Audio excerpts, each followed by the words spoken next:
déjà striké dans tes bouchettes, et avec des lunettes qui font peur, la victoire est signée. Game over. Salut tout le monde, je me suis surpris à chanter à la toune, man. Écoute, oui.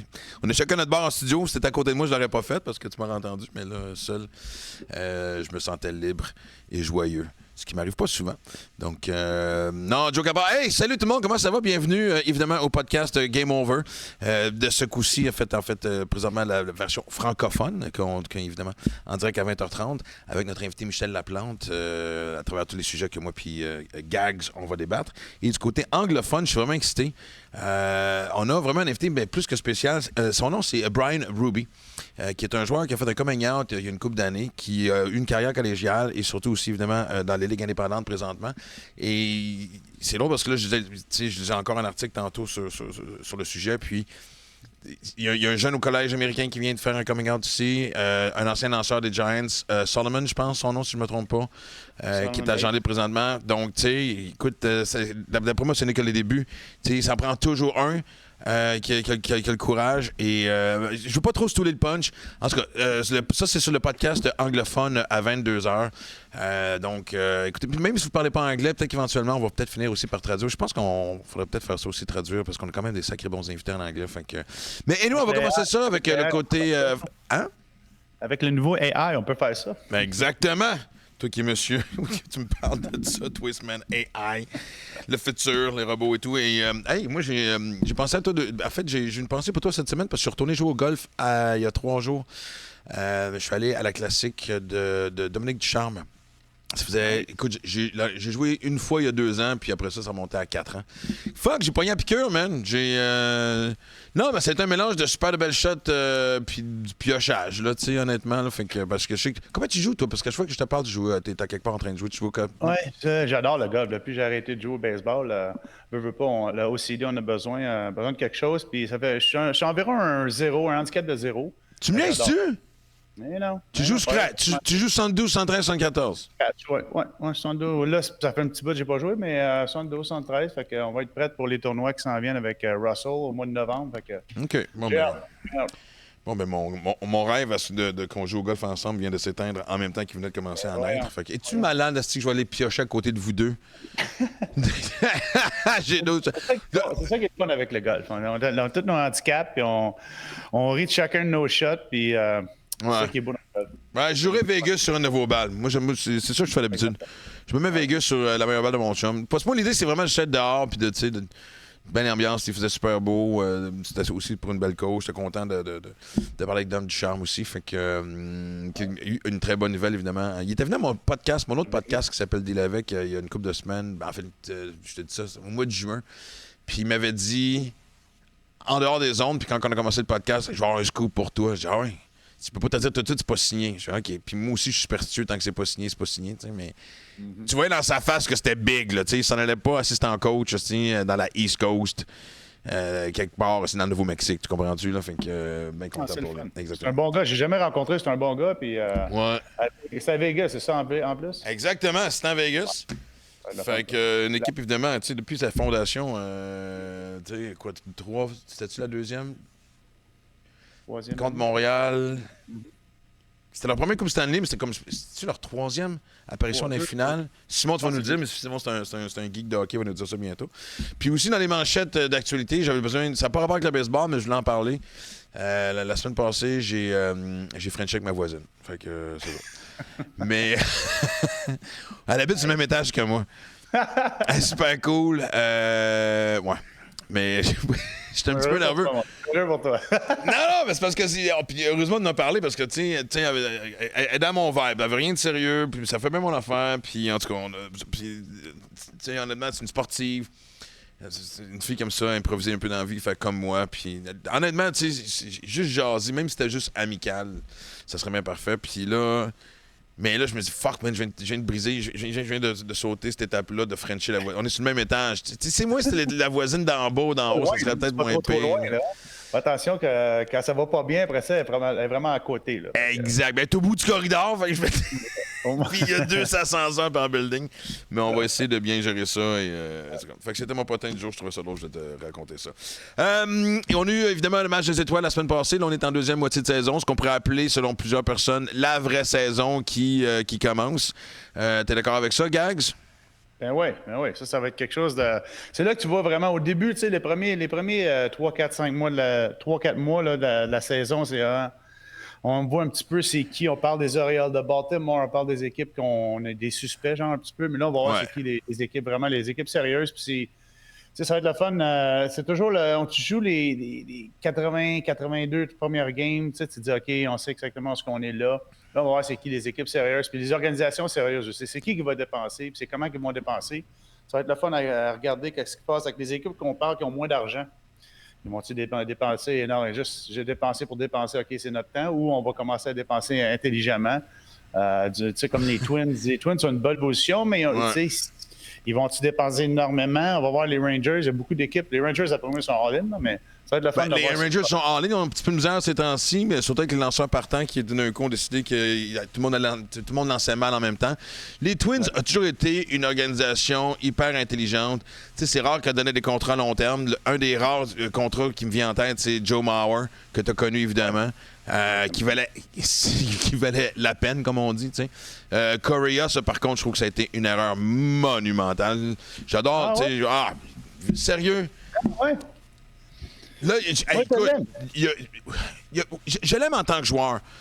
Je pense que c'est pas un client de ton grand chum, d'ailleurs. Mais oui, Mr. Forrest. Exact. Mais, tu sais, je veux dire, il n'y avait rien qui justifiait autant d'argent, autant de temps dans les dernières... Je parle pas... Honnêtement, je suis content pour lui. Il n'a pas été blessé cette année encore. Il a peut-être manqué quelques matchs comme bien des joueurs, mais rien. Parce que c'est un gars qui était justement injury prone, excusez-moi l'expression. Et donc, mais une équipe comme Minnesota, ça me surprend. Je vois pas la différence qu'il fait présentement avec l'équipe. Honnêtement, les statistiques qui sont sur le terrain, mais il se rattrape. Honnêtement, même avant le match des étoiles, déjà, ça commençait à devenir un peu plus Alex Correa. Alex, c'est ça? Hey, j'ai la misère aujourd'hui, excuse-moi, c'est mon 3e podcast. Mais ça pour dire que... je vais te poser la question. Parce que maintenant, on est rendu à 6 équipes qui font les playoffs. Donc, du jour au lendemain, tu augmentes aussi ceux qui ont des chances de participer. Tu disais combien de temps, quelle équipe va dépenser de l'argent. Ça vaut-il vraiment de la peine justement... Tu sais, la différence entre seller et buyer est aussi immense que ça, que juste jouer un match des playoffs pour les revenus télé, etc., vaut la peine? Le un match des playoffs, ça, j'aime un petit peu ça, moins que ça. J'aime moins ça un peu. Moi, j'irais à 3 matchs minimum. Moi, je suis d'accord avec toi. Écoute, tout le monde pense tout le monde le sait que quand tu te rends des playoffs, tu as toujours beaucoup plus d'exposure, beaucoup plus de fans qui vont s'attraper avec les contrats de télévision qu'ils ont, qui est incroyable. Tu vas beaucoup plus d'exposure, comme moi, ce que je viens de dire. Ouais. Mais je pense que... je suis en train de lire exposure. Attends, je veux juste être clair. Est-ce qu'on parle d'exposure? J'aimerais ça que ça soit... OK, parfait. Mais je pense que oui. Écoute, tu regardes surtout les équipes de petits marchés, ils ont besoin de ça. Ils ont besoin de se rendre dans les playoffs. Ils ont besoin de faire... Même que ce soit, on parle de... quand Russell Martin avec les Pittsburgh, on en parlait, ils ont fait un match. Puis ce match-là, c'est un match que ça fait longtemps qu'il en parle encore. Même Russell en parlait la dernière fois que j'étais avec. C'était important. Je pense que faire les playoffs, ça dit, OK, on est rendu là. C'est sûr que un match de playoffs, ça ne veut rien dire, mais je pense que juste la chance de prendre les playoffs, la chance de te rendre dans les séries mondiales, surtout avec les lanceurs à cette heure, tu as besoin de 2 lanceurs partants, tu as besoin de 2-3 bons releveurs, puis le reste, c'est juste les frappeurs. Fait que je pense que c'est vraiment important. Comme on dit, il faut être intelligent. Les équipes sont beaucoup plus intelligentes présentement qu'ils l'étaient, genre 4, 5, 6, 7 ans même. Ils ne dépensent pas juste pour dépenser. Je pense qu'ils regardent les contrats avec les joueurs qu'ils peuvent utiliser pendant 2-3 ans. Ils vont faire des échanges, oui, mais tu ne verras pas de gros échanges avec beaucoup de prospects, surtout des équipes qui ont moins d'argent, parce qu'ils se relient vraiment sur les prospects. Ça me surprendrait de voir une équipe comme Baltimore signer un gros joueur. Ils vont signer des gars comme des vétérans qui vont amener beaucoup de présence beaucoup d'expérience dans les playoffs, je pense. Ça va être plus des joueurs comme ça. Tu verras, un gars comme Ohtani qu'on parlait, il va se faire échanger, soit-il pas échanger. Mais ça va être plus un échange pour l'année prochaine. Ça ne sera pas un échange, oui, ça va être un échange pour gagner cette année, mais ça va être vraiment pour savoir, ils vont-ils signer l'année prochaine, parce que ça ne sera pas un rental. Ohtani, moi, je pense que ça s'enligne pour être un rental. Les deux équipes dont on parle le plus souvent, on parle on parle des Rays et on parle de Baltimore, en fait, ironiquement. Lui, il veut rester sa côte ouest, mais je pense que il veut surtout gagner. Et, tu sais, honnêtement, si tu déménages dans la Ligue américaine Est, t'as des bonnes chances que ton équipe se rende loin. Fait que, et honnêtement, si c'est les Rays et les Orioles qui courent après Ohtani, ça sera pas un contrat. Ça va être un rental de 2 mois. Ça va être une location. Tu ramènes le char en espérant qu'il n'y ait pas d'égratignure puis that's. Major League Baseball ne feront jamais dire OK, c'est correct. Parce qu'oublie pas que tous les échanges, il faut que Major League Baseball approuve tout de A à Z. Il n'y a pas un échange qui arrive. Fait que, après moi, ça me surprendrait qu'ils approuvent ça. C'est sûr que ça serait incroyable de voir Ohtani avec les Rays changer complètement tu mets Ohtani avec les Rays, tu t'as aussi bien dit, le prochain stade qui s'en vient à Tampa, c'est le stade Ohtani. Après moi, c'est ça qu'il faut faire. Mais qui sait? Imagine, ça serait hallucinant, ça. Wow. Ben, écoute, d'après moi, c'est des choses qu'on va voir dans le futur. Comme tu parlais toujours de l'influence sur les réseaux sociaux et tout. Puis, mais moi, je vais te poser une question avant qu'on aille vers notre invité, Michel Laplante. D'ailleurs, qu'on pourra inclure dans la discussion aussi. Là, maintenant, la date des échanges, c'est le 1er août. Fait que, tu sais, honnêtement, il reste une semaine. Quand t'es rendu vraiment dans le stretch final par rapport à la date des échanges, dans un vestiaire, il y a des joueurs qui ne bougeront pas. Je vais prendre tes Dodgers, juste te faire plaisir. Mookie Betts ne va pas nulle part. Freddie Freeman ne va pas nulle part. Smith ne va pas nulle part. T'sais, je veux dire, j'allais peut-être dire quelques lanceurs, mais Urias, c'est pas la saison qu'il voudrait, mais en tout cas, il y en a 3-4 que tu es sûr qu'ils ne bougeront pas. Toi, quand tu es dans un vestiaire et que tu es in-between, tu es entre les deux, tu es un gars susceptible de partir. Je pense à Cody Bellinger avec les Cubs, qui est le secret le moins bien caché. Que c'est évident qu'il bouge, lui, d'ici la fin de la semaine. Oui, ben les Cubs l'ont dit quasiment. T'sais. Ah ouais? Ah ouais. C'est sûr, écoute, il y a tellement de grande valeur puis il n'y a pas de sous-contrôle l'année prochaine. Mais comme tu disais, les joueurs qui sont dans le milieu, les équipes le savent un peu. Les équipes parlent à leurs joueurs, surtout les agents. Les agents vont communiquer avec le client. Ils vont dire, OK, il y a une chance que tu te fasses échanger ici, là. Que ce soit les vétérans qui ont un 10-5, quand tu as un 10 ans plus un 5 ans dans la même équipe, je pense que tu as le droit d'un veto. Ouais. Fait que, c'est sûr qu'il faut que tu parles à tes clients, il faut que tu parles aux équipes. Fait qu'il y a beaucoup de pourparlers qui se passent en arrière qu'on n'entend pas. Mais c'est sûr, c'est difficile. Là. C'est surtout quand tu déménages chez ta famille, tu dis, OK, du jour au lendemain, tu pars. Moi, je suis parti de Texas, les Rangers à Boston, overnight. T'as-tu dit Texas? Texas. J'étais au Texas. J'étais au Texas, M. Gagné. Plus de café. Je te comprends, mais ce que je veux dire, c'est comment ça change l'ambiance d'un vestiaire. T'en as, comme je te dis, il y en a, comme je te dis, Betts, lui, il sait qu'il reste là, mais tu sais, quand t'es un joueur, j'allais dire Muncy, vraiment, si je regarde sur la moyenne, ne bougera peut-être pas, mais tu comprends?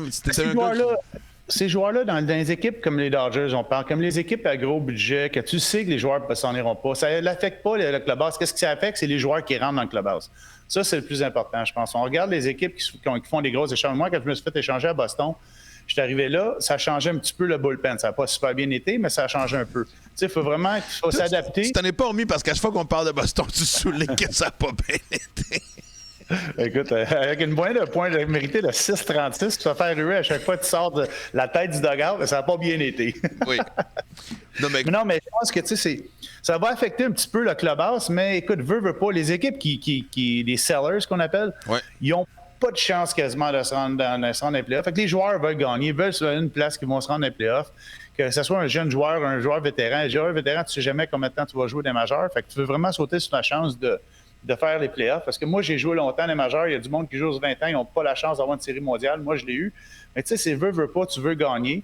Ouais. Mais les jeunes joueurs, tu sais, tu te l'attends. On est assis là au camp d'entraînement. On le sait exactement. C'est qui les joueurs qui ont un contrat d'un an, les joueurs qui coûtent moins cher, les joueurs pourquoi qu'ils ont signé pour une année. Comme moi, quand j'étais avec les Rangers, je savais que j'étais un pion à faire échanger si on ne se rendait pas dans les playoffs ou si on n'était pas proche des playoffs à date d'échange. Fait que, tu sais, je me suis dit, OK, moi, j'avais le choix. C'est pour ça que j'avais un no trade clause dans mon contrat. Puis, tu sais, c'est sûr, les vétérans, on le sait, ça fait partie de la game. Écoute, veut pas, on va déménager. C'est ça qu'on fait depuis qu'on est des professionnels. Ouais. On déménage à toutes les années. Fait que, tu sais, on est habitué un peu. Ça comes with the territory un peu, mais c'est sûr que ça change. Mais c'est ça, le plus important, c'est on parle des échanges, des gros nombres, des choses comme ça. Il faut vraiment avoir des gars qui embarquent dans le clubhouse puis qui vont pas tous chambarder la chimie d'équipe. Il n'y a pas de chiffres. Avec beaucoup, qu'est-ce qui arrive avec le data, avec la technologie qu'on parle tout le temps, la chimie d'équipe, tu peux pas quantifier. Ça se met pas sur papier, ça. Non. Fait que si tu prends un gars qui décide que c'est son show à lui, puis il arrive à la grosse tête ou peu importe. Tu vas avoir des bonnes personnalités qui vont fitter avec la culture qu'il y a dans ce clubhouse-là. C'est ça, je pense, c'est le plus important à cette heure, les échanges. Oui, tu as un bras de plus, comme les Dodgers ont besoin d'un gars de releveur, des choses comme ça. Tu vas additionner pour plugger tes trous un peu, mais tu vas être vraiment sûr que ça ne change pas la chimie, surtout des équipes comme les Dodgers, des équipes avec les Yankees. On a déjà une culture vraiment forte. Fait que on en avait parlé, je pense, à un moment donné, si les capitaines de l'équipe étaient consultés. Tu sais, un GM a une job à faire, mais tu sais, si t'amènes un gars qui est pas populaire, tu sais, genre de gars que t'aimes jouer avec, tu détestes de jouer contre, là, tu comprends ce que je veux dire? Tu sais, chaque équipe. Fait que si un GM dit, OK, je viens d'aller chercher le gars, oui, regarde, c'est peut-être un peu trop de cul, on va dire ça de même, là, je vais garder ça simple, tu sais, là. Mais, man, je veux dire, quand il est sur le terrain, il peut faire la différence. Est-ce qu'il va approcher un peu... Je te l'ai déjà demandé, j'essaie de me souvenir ce que tu m'avais répondu. Aller voir les vétérans, les capitaines, dire, hey, s'il vient ici, l'acceptez-vous? C'est correct? Comment vous vivez ça? Ben oui, c'est sûr. Regarde, moi, un exemple encore, quand je me suis fait échanger à Boston, je suis parti de closer. Comment ça a été à Boston? J'ai oublié. C'était moins bien. C'était moyen. Mais tu savais que tu n'allais pas être closer. C'est exactement. Ils ont parlé à Pablo Bond, ils m'ont parlé à moi, ils m'ont dit, gars, on va t'échanger. Si on t'échange, ça va être en tant que releveur, pas numéro 1, ça va être en tant que setup man. Puis on a parlé, moi, ça me dérangeait pas, j'étais bien open à ça parce que je veux pas arriver là et changer toute la chimie au complet du bullpen.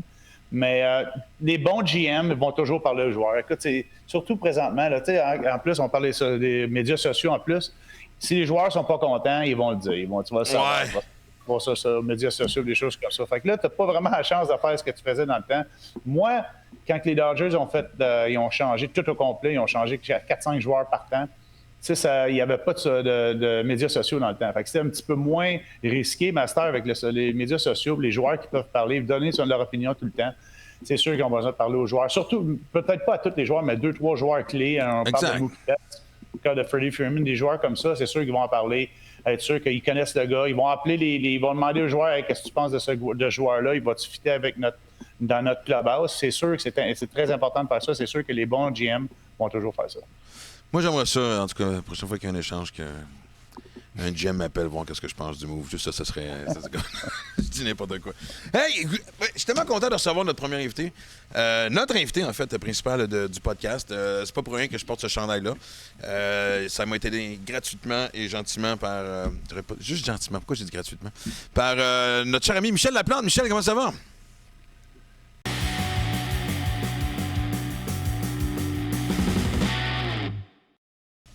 Et là, je me reprends en disant au jeu, game on. Comment ça va, Michel? Ça va bien, merci. Non, on te l'avait vendu. Oui, merci de me... Non, mais attends, mais je veux l'autre d'abord maintenant. Là, je regarde ceux qui sont en arrière. Ça me prend le blanc, là, ça me prend l'oreiller. Là. Non, j'en ai une coupe. L'équipe du je vois ça dans l'écran, l'équipe du Québec. Ça, c'est une année seulement qu'on l'a eu quand on a fait l'équipe le COVID. Là. Ouais. Donc, ouais, c'est ça. Une coupe. Mais V45, Eric, Capital, c'est hot, les boys. Hey. Aucun conflit d'intérêt, pas en tout dans ce podcast-là. Il n'y a rien d'autoplug, il n'y a rien de... Hein? Ben, quel hasard. Pourquoi est-ce qu'on aurait des gars qui vendent des bâtons travailler ensemble ici, évidemment? Non, mais on sait que c'est pas la raison pourquoi tu es là, Michel. Moi, honnêtement, tu m'as fait vivre un des plus grands trips de ma vie en tant que baseballeur. Je sais pas si tu t'en souviens. C'est justement à la fois où est-ce que tu m'as vendu le chandail. Et j'étais venu un après-midi, puis ce soir-là, j'assistais au match. Il y avait Marc-Édouard Vlaslick qui vient avec... J'oublie l'autre personne aussi, c'est un joueur de hockey, j'oublie Colin, c'est qui. On faisait... Écoute, t'en souviens-tu de la phase du... Shows-Water... comment ça s'appelait? Water Bucket Challenge, je sais pas trop quoi. Tu sais, ouais, sur Facebook, là. Bon, ouais. Et tu m'avais lancé... J'avais été au bâton contre toi en après-midi. Parce qu'on prenait des images de promo et tout ça, puis j'ai dit « Hey, Ice Bucket Challenge ». Merci, Simon. Et je t'avais dit, je n'ai jamais... Tu sais, moi, j'ai joué Junior Elite, mais même à l'époque, personne n'avait vraiment une change-up, ou ceux qui disaient qu'il y avait une change-up, on voyait pas la différence. Et je t'ai dit, je veux frapper, tu sais, je veux savoir c'est quoi une change-up live. Man! Tu l'avais encore super bien, puis ça, je te parle de ça il y a peut-être 6, 7, 8 ans. Tu m'as déculotté, j'ai fait quel asti de lancer. J'étais tellement content de vivre ça, fait que je veux te dire merci. Ben, je veux juste te le dire à soir, là. Puis, je t'en ai jamais parlé, là, mais c'était ma balle rapide. C'est tout ce que j'avais dans le fond, puis je suis d'accord avec cette All right, fait que t'es rendu à l'âge, même la rapide à ralentir avant d'arriver au marbre, c'est ça? On arrive tout à ce moment-là, à un moment donné, c'est tout... Hey, moi, ça va paraître bien naïf comme question. Même pas comme question, mais comme affirmation. Moi, je me souviens de, des chums et moi qui sont des fans de baseball, des humoristes surtout. Je pense à Mario Jean, puis Étienne Dano, puis cette gang-là, puis ils me disaient, man, il faut aller voir une game des Capitals à Québec. Moi, j'étais en retard sur le phénomène. Puis je sais que t'es peut-être... En fait, non, je pense qu'on peut pas se tanner de parler de ce genre d'exploit-là, mais... Man, c'est quand même extraordinaire. T'sais, c'est pas un feu de paille, là. T'sais, ça fait combien de temps que les Capitals ont cette place-là dans le cœur des gens de Québec, puis même de la province? Man, d'être complet, puis d'avoir... Puis avec un stade avec tout le charme, d'avoir fait revivre le baseball à Québec. Man, sérieux, chapeau, là. Ouais, c'était un trip. Puis tu sais, ce qu'on vient de vivre à soir, puis tu sais... C'est drôle parce qu'Éric, t'étais dans la conversation parce que on a eu un sold-out jeudi, on a eu un sold-out ce soir, puis sold-out, ça veut dire qu'on a arrêté de vendre des billets à 12h30 aujourd'hui pour un match à 5h, donc 4297, on est dans le tapis. Même affaire, jeudi, 1 heure avant le match, on a arrêté de vendre des billets, puis on disait, parce qu'on dit tout le temps dans le temps d'Éric Gagné. Tu sais, c'est vraiment ça qu'on dit. Parce que la fameuse année Éric, il y a comme une marque, là, tu sais, là. Ouais, mais on avait mis combien de monde? Ouais, mais on avait débordé un peu ses côtés, puis tout ça, tu sais. Mais depuis ce temps-là, je dirais que, puis même depuis 2 ans, le retour de la COVID, là, on a à peu près, à partir là, du 15 juillet jusqu'au 1er septembre, je dirais qu'on a 6-7 sold-out cette année avec les préventes. On devrait en avoir une dizaine de sold-out. C'est trippant, là. C'est le fun à soir. Il y avait tellement de bruit dans le stade, puis Eric, on en reparlera, mais c'est un stade qui a plus de bruit que 4297. Je ne sais pas si c'est toi, si c'est... Je sais pas ce qui se passe. Les vieilles constructions, c'est le bon vieux béton. Le bon vieux béton de l'époque. C'est le toit, la résonance, tout le kit. Puis encore une fois, l'équipe adverse vient, parce qu'on vient juste de finir le match, là, puis l'équipe vient de quitter, là, puis les gars disent « What the fuck, c'était quoi ça? » C'est pas ce qui s'est passé ici à soir. C'est un match de saison, puis on dirait que c'est une foule en délire. Le dernier retrait, il arrivait pas, puis c'était pour gagner 13 matchs en ligne, puis on égalisait un record. Puis on menait 6-2, puis là, il y avait un coureur ses buts, 2 coureurs ses buts, mais le lanceur arrivait toujours à 2 reprises. Puis il lançait 93, 94, 95, 96 000 à pour finir, puis il finissait pas. Fait que là, un autre gars marquait ses buts, mais à chaque fois, tout le monde se levait, tout le monde criait pour le dernier retrait. Finalement, quand il est arrivé, mais ça faisait quand même, je sais pas, au moins 5, 6, 7 minutes que ça criait dans le stade. Mais c'est très, très, très bruyant, très spécial, puis c'est le fun. Merci au staff de tout ce qui s'est passé en fin de semaine. Ça a été vraiment extraordinaire. Puis je sais qu'Éric a mis une question, fait que je m'en permets une dernière, puis après ça, je me ferme la gueule. Selon toi, quand ça a commencé, c'était... C'est dur, ça. C'est dur. Je sais, oui, pour ça, mais je te jure, après ça, je te laisse toute la place, parce que j'ai tellement de choses à raconter. Ça a été quoi l'élément déclencheur? Ça a été quoi cette étincelle-là qui a fait que justement les gens disent « Hey man, le rendez-vous, c'est au stade à Québec ». Écoute, ta question est tellement bonne, surtout de ce temps-ci. Là, mais... Bon, tu vois, ça valait la peine, Éric, que je pose cette question-là. Là. C'est vrai, Max. C'est vraiment important. C'est-tu quoi? C'est faut que tu travailles dans la communauté puis t'assurer de faire bien les choses. Puis oui, ça peut arriver un sport. Comme Éric, là, en fait, juste avant Éric, il y a eu Jacques Doucet qui est venu faire les matchs à la radio, ça a amené de la crédibilité. Juste avant qu'Éric signe, on avait gagné un championnat quelques années avant. Après ça, Pierre-Luc Laforêt signe. Quelques mois plus tard, Éric signe. Puis Éric t'a laissé un leg dans tout ça parce que les gens ont découvert les Capitals. Puis Éric, ce que ça a fait, c'est que ça a amené... Parce qu'avant ça, il y avait du monde au Capitales, il y avait du bruit, mais on était moins connus dans l'ensemble de l'Est du Canada. Fait qu'Éric, ça l'a amené une visite qui est plus grande que ça. Après qu'Éric soit parti, puis Éric, c'est pas parce que t'es parti, là, après, là, mais on a gagné 5 en ligne. On a gagné 4-5 championnats en ligne. Ça a fait du bruit, puis ça a été important aussi. Puis après ça, je vous dirais que avec la Ligue, on a eu des up and down. Je veux dire, on est même amené à 5 équipes, à 6 équipes. Là, il fallait travailler fort. Puis la Ligue va rester. Là, on est rendu à 16 équipes. On est revenu, tout ça. Puis juste quand on était en ascendant, là, je parle de 2018-2019, boum, frappé par la COVID. Ça, là, ça a été un coup là, d'un jarret comme ça se peut pas, parce que je veux dire, on avait vraiment le momentum. Puis là, on s'est dit, est-ce que quand on va revenir en 2022, les gens vont être là, puis tout ça, puis c'est extraordinaire. Là. Je veux dire, là, c'est vraiment, on a vraiment le vent d'un voile, puis c'est beaucoup de monde, je veux dire, de faire 6 soirs en ligne, 3000, 3500, 4000, 3500, 4000 à tous les soirs, c'est quelque chose à faire pareil.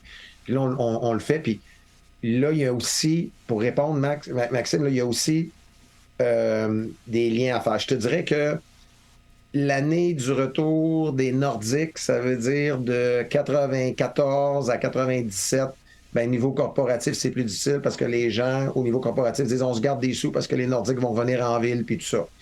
Ouais.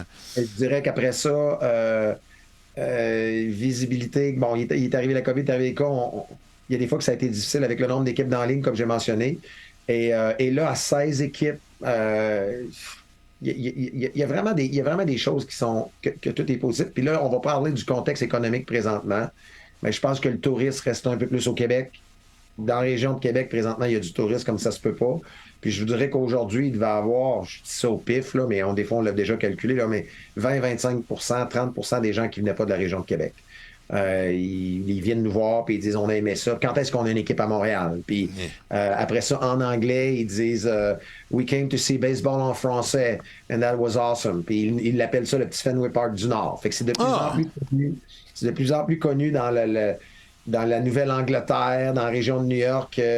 Tu viens visiter Québec, ben il faut absolument que tu ailles voir un match de baseball dans ce stade-là qui a 85 ans parce qu'il paraît qu'il est unique puis tout ça. Donc, je te dirais là, que c'est à peu près les liens qui mènent probablement au succès qu'on a présentement.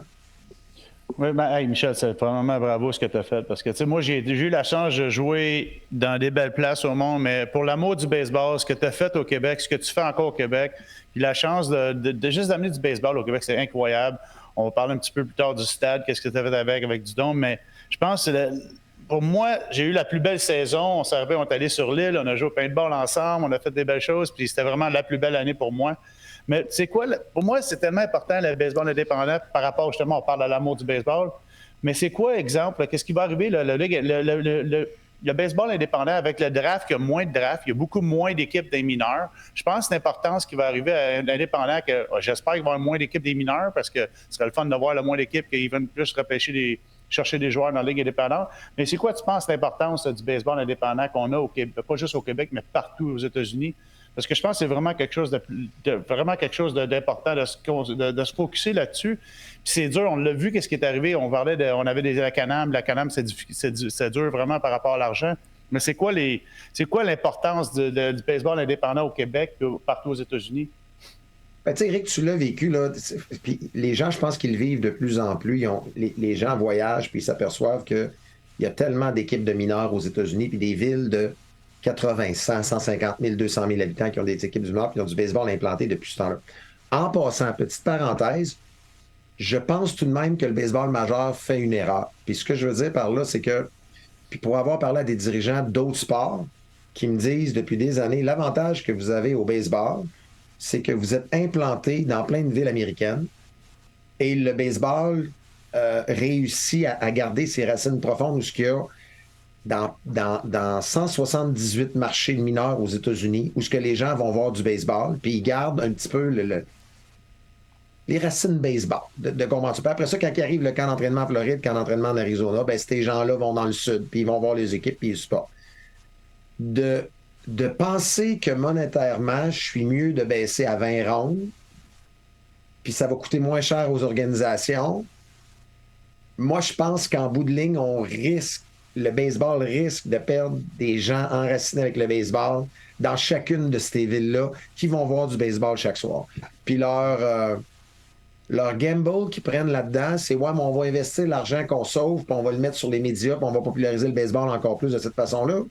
Ça se peut que ça fonctionne, mais quoi de mieux qu'ancrer un partisan des Red Sox à Pawtucket, puis à tous ces marchés-là pendant 6 ans, puis les Braves sont à telle place, puis moi, je pense que ça avait une certaine valeur, ça, pour le faire. Ceci étant dit, c'est probablement le baseball indépendant qui va en bénéficier parce que on a, je sais pas comment dire ça, retracted 43 équipes il y a 3 ans. Ben, ces équipes-là se retournent de bord et ils se disent, écoute, moi, ça fait 37 ans qu'il y a du baseball dans notre ville, ça fait 45 ans, là, on a un stade, qu'est-ce qu'on fait? Puis géographiquement, étant donné que on a Québec, on a la région de New York, la région de Saint-Louis, région de Cincinnati, région de Chicago, donc géographiquement, on couvre pas mal. Ben, il y en a des marchés entre Chicago et New York qui présentement sont orphelins. Puis là, ben, ça cogne un peu, puis ça dit, hey, possible to join your league? Tu sais, y a-t-il quelque chose à faire? Ouais. Puis on écoute, puis on regarde. Dans les prochaines années, les majeurs ou le MILB, donc les règles des mineurs, sont en train ils sont en train présentement de mettre un niveau A, B, C, et il va falloir atteindre pour les équipes. Puis là, c'est toutes sortes de règles. Il faut 22 000 pieds carrés minimum pour un clubhouse. Il faut avoir tant de ci, tant de ça. Écoute, et c'est tellement une grosse chicane qui est en train d'arriver parce que l'équipe qui va très, très bien, parce qu'elle met 5-6 000 dans le 2A à chacun des matchs, n'est pas capable de remplir ce que les nouvelles choses demandent. Fait que ce propriétaire-là doit se retourner vers la ville pour lui aider à améliorer le stade. Puis là, ça coûte 15, 18, 20 millions de dollars pour réparer ça. Puis là, la ville a dit « No way », parce que c'est pas populaire présentement pour une ville d'aider une équipe professionnelle. Et là, imaginez les chicanes que ça crée. Fait que il va arriver beaucoup de choses dans les 2-3 prochaines années. Sérieusement, là, il est en train d'avoir un gros tournant. Puis je ne sais pas comment ça va virer. Je sais que nous, on va en bénéficier. Puis le baseball indépendant, au niveau sportif, là, il est important. Je veux dire. Puis moi, ce que j'aime, je ne suis pas dépendant d'une équipe des majeurs qui me dit « Ah, ton coach, cette année, c'est lui. On bouge tel joueur, les couleurs de telle équipe, les règles, c'est ça. » Moi, je suis indépendant. Je décide de faire une promotion entre les manches. Il n'y a personne qui m'empêche de le faire. Ça m'arrive à la prochaine question. Un petit peu aussi, on parle de baseball indépendant. Ce qui est le fun d'être indépendant, c'est le fun que tu n'es pas obligé de répondre à personne. Mais pour avoir de l'argent, exemple, moi, je te dis, dans le temps c'était co-op. Dans le temps, tu as sûrement joué dans une équipe co-op. Tu penses-tu que ça a du sens de faire une équipe coop? Que ce soit pas juste des ligues de niveau indépendant, que ce soit A, 2A, 3A. Comme moi, présentement, je pense que ligue indépendante que vous jouez présentement, c'est je dirais du A4 à 2A environ. Ouais, je ne sais pas si c'est encore comme ça. Là. Environ du A4 à du 2A. Mais c'est quoi une équipe coop, par exemple? Je pense qu'on a bien du monde comme moi la même question. C'est quoi une équipe coop? Une équipe coop, c'est une équipe que les équipes, je mets exemple, on prend 4-5 équipes du baseball majeur qui envoient 3, 4, 5 joueurs par équipe qui envoient dans l'équipe, puis que tu peux quand même jouer, puis tu peux avoir des joueurs indépendants, puis des joueurs qui sont soit sous contrat, mais qui sont en réunion d'équipe, mais tu n'es pas obligé d'avoir 10 équipes des mineurs comme qu'ils ont. Fait que ils veulent l'économiser, qui coupent des équipes des mineurs, c'est correct, mais qui prennent l'argent, qui réinvestissent cet argent-là dans les équipes indépendantes pour les aider justement, parce que qu'est-ce qui est plate? Parce que le baseball indépendant, c'est vraiment la forme pure du baseball, c'est au baseball indépendant. Les joueurs qui jouent ça, c'est pour avoir une autre chance de jouer un majeur. Je pense que c'est ça un petit peu. Puis moi, j'aimerais ça. Je ne sais pas si ça serait feasible, on dit en anglais, d'avoir une équipe coop, que ce soit un niveau 2A. Après ça, tu as 2 ligues indépendantes de A fort ou 2A, puis après ça, une équipe de coop pour les plus jeunes. Je ne sais pas ce que tu en penses du coop. Écoute, c'est tellement une bonne idée. Moi, les Blue Jays, là, ils décident demain matin là, de dire on peut-tu t'envoyer 4 joueurs? OK, 4-5 joueurs, puis on veut qu'ils se développent chez vous.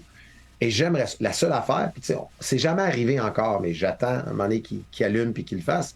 La seule affaire, par contre, dis-moi pas, Johnson, là, il faut absolument qu'il joue tous les matchs au 3e but.